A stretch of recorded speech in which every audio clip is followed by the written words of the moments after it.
आपण सर्वांनीच न्यायालयात, बार आणि बेंचमधील फरक हा शब्द ऐकला असेल, पण याचा अर्थ काय?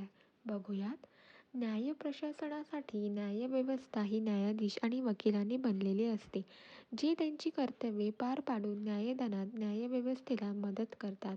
बार आणि बेंच हे एकाच व्यवस्थेचे दोन घटक आहेत आणि त्यांच्याशिवाय न्यायालयात न्याय कार्यक्षमतेने देता येत नाहीत. सविस्तर बघूयात. बार कोणास म्हटले जाते? विद्यापीठातून LLB पदवी प्राप्त केल्यानंतर आणि नियमानुसार वकिलांच्या देखरेखीखाली विशिष्ट प्रमाणात प्रशिक्षण घेतल्यानंतर राज्य बार काउन्सिल वकिलांची नोंदणी करते. वकिलांना एकत्रितपणे बार असे संबोधले जाते आणि वकिलाला बारचा प्रतिनिधी म्हणून नियुक्त केले जाते. बहुतेकदा बार हा शब्द अशा वकिलांच्या संघटनेला सूचित करतो ज्यांना कोणत्याही राज्यातील न्यायालयामध्ये किंवा विशिष्ट न्यायालयात सराव करण्याचा परवाना आहे, म्हणजेच लायसन आहे. त्यानंतर पाहूयात बेंच कोणास म्हटले जाते.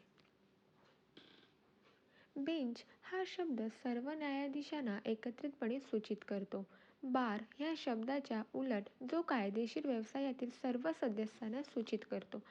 बेंच हा शब्द न्यायालयाच्या त्या प्रमुख घटकांचा देखील संदर्भ देतो, जो न्यायाधीश बसलेले असताना त्यांच्या अधिकृत क्षमतेत मांडला जातो. बार हा शब्द मुळात न्यायालयाच्या त्या भागासाठी वापरला जात होता जो वकिलांशी व्यवहार करतो. तर अशाच नवनवीन कायदेविषयक माहितीसाठी लॉ एक्सप्लोर ह्या चॅनलला नक्की सबस्क्राईब करा.